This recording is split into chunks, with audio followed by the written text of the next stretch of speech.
India have lost the Rajkot ODI by 7 wickets to New Zealand. What does that do? Well, that makes this 3-match series 1-1 and puts India in real danger of losing a series at home. Of course, they will try their best to win that third game, but in case they fall short there, that will dent unenviable record that they have at home.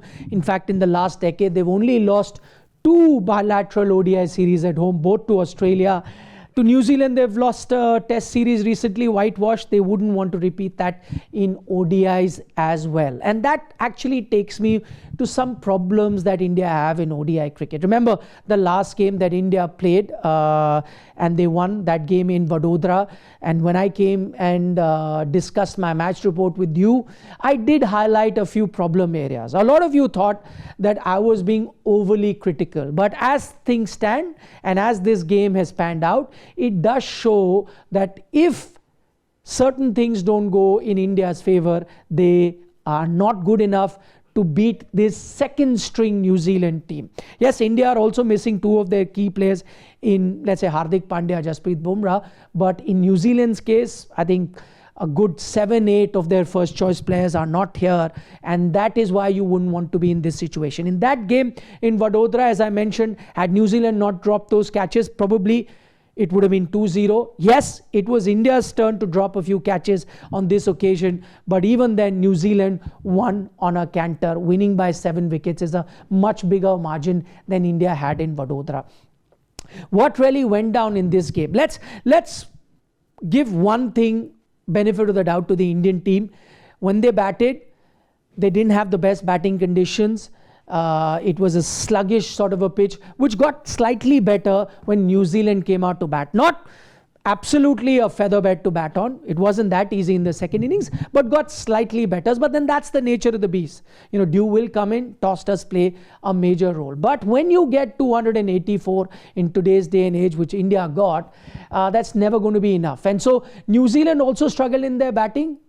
On occasions, they weren't really able to get a lot of boundaries, batting at 5 runs and over, but even that allowed them to win a game easily. What that tells you that if you're in a sub 300 range in ODI cricket today, no matter how the pitch is, it'll be very tough for you to win the game. And that actually then puts the spotlight on 3 areas that I'm going to discuss, which are problematic for India. So first things first, if Rohit Virat are not doing well, are you good enough to get that 300 plus runs? That's the big question. Taking nothing away from KL Rahul's innings, that 100 that he got, bang on. But then you turn your attention on a day that Rohit and Virat don't do, who's going to play second fiddle? Who will be that second player that gets the runs for the Indian team? And that's where I'm going to talk about those 3 areas in this game. Let's start with Shubman Gill. He's looking in fine form. He got a 50 in the first game. He's got a 50 here as well. Nothing much to worry on the face of it. But I think there needs to be some sort of introspection that Gill needs to do.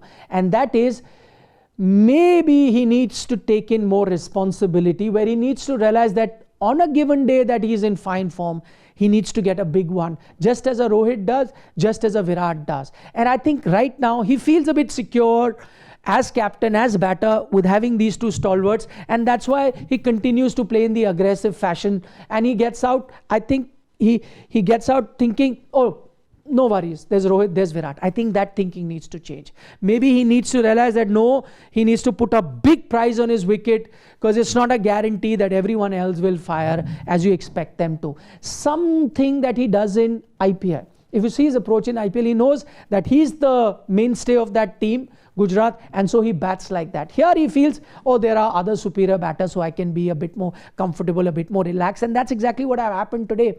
He was in fine form. He had got boundaries at will. He was scoring boundaries at will. That Kyle Jamieson over pitch delivery hits that for 4. Everyone knew. I was watching that game. I knew now he's going to pull that length back. He will bowl a bit short. And he has a fielder there, shot mid-wicket, exactly for that. And what does Gill do? Player shot that way and gets out. I think somewhere he loses that focus because he feels comfortable in the surrounding of Rohit and Virat. He needs to take that out. He needs to be 100% focused and needs to take it upon himself that he needs to get a big one. I think that approach needs to change going forward. The second bit, and that is a larger issue that India has had in ODI cricket. Washington Sundar is an all-rounder. He goes out. What do? You bring in Ayush Badoni as a replacement. What is Ayush Badoni known for? He's known to be a batter. Can he bowl? No. He can just, roll his arm over. That's about it. His bowling skills really are not up to the mark. But that selection told me that India only cares about batting. They need another batter so that they can have Harshit at 8. They need to have an out-and-out batter at 7.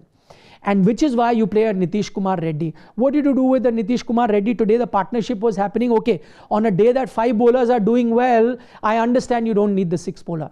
But on a day there's a 100-run partnership happening, wickets aren't coming, what are you going to do?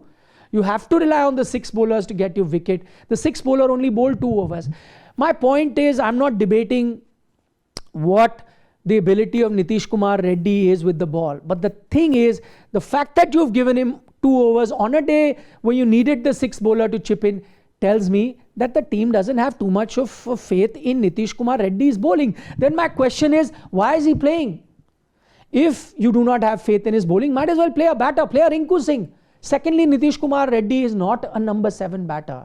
He's been playing number 4 in Vijay Hazare for Andhra. He's a top order batter. You need a number 7 batter. And if you just want a batter, you don't want any bowling abilities, play a Rinku. If you need 2 overs, he'll bowl you that. Then get at least the right batter. If you don't need bowling, then get a batter. Get a Devdutt Palikkal in the top order and push everyone down. Do that. But if you need an all-rounder, then you go with an all-rounder. Then if Washington Sundar is out, get with an all-rounder. Get an Akshar Patel, no? It's okay, 2 left-arm spinners can play. They play in test matches as well. They play in T20 cricket as well. Jadeja, Akshar have played. Play an all-rounder which can then help you on a given day when 5 bowlers are not doing the job. The 6th one will pick wickets who you can trust with 6, 7, 8 overs. Then get an Akshar Patel. You will have to make up your mind. You need a batter or you need an all-rounder with bowling abilities as well. And I think that's where the Indian team is confused. And this is one thing I've seen with this management. They're over-obsessed with batting abilities at a risk of compromising bowling abilities. And that's where it pays out. Today, for example, in the last 2 games, Kuldeep hasn't been informed who's going to chip in with the wickets.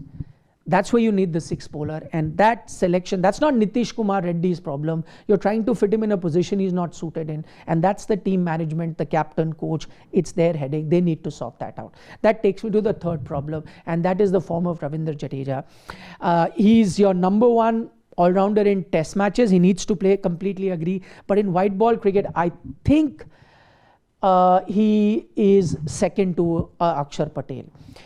In terms of his bowling, his numbers have dwindled. Is he a match-winning bowler in white ball cricket and ODI cricket? I don't think so. His batting ability, can he win you a game single-handedly with the bat in white ball cricket? I don't think so. Akshar can still do that. Maybe the bowling abilities of Akshar Jadeja pretty much the same, but I think Akshar much the better batter. Today, as I said, if KL Rahul was your Daryl Mitchell, who was your Will Young? Maybe if Akshar was there, he could have been your Will Young. So even if you're not looking at Akshar as that all-rounder and you continue to play a Washington Sundar in that position, maybe Akshar ahead of Jadeja is already the scenario. Maybe that leaves the question, has Jadeja played his penultimate ODI? Maybe there's one more ODI to be played. After that, you'll have 6 months before you play the next ODI. What happens in the T20 World Cup, I don't know. But when you play the next ODI, as the results are not coming, while for the team as well as for Ravindra Jadeja personally, I think it's time to look at an Akshar Patel. He probably is your better option going forward. Things that India will need to ponder over, and all of this, let's not forget what Daryl Mitchell is doing. He absolutely loves playing against India. Now is the 2nd highest Kiwi batter in terms of runs scored versus India in India, only behind a Nathan Astle. He's gone past a Fleming.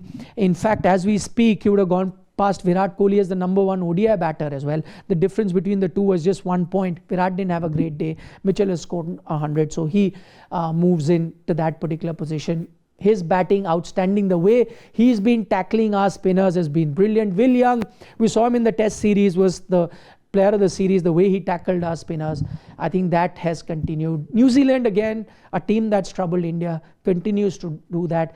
All to play for in Indore. It will be a crucial game, because even if it's a bilateral series, remember the pressure is on the team management. Having lost 2 test series at home, you can't let a blemish come in your ODI record as well, which you're very proud of if you were to lose this ODI series at home. So plenty to play for in Indore. I'll be back with my match report after that game. For the moment, you guys take care. Give us a like in the video if you're enjoying our content. As always, don't forget to subscribe to Sports Today.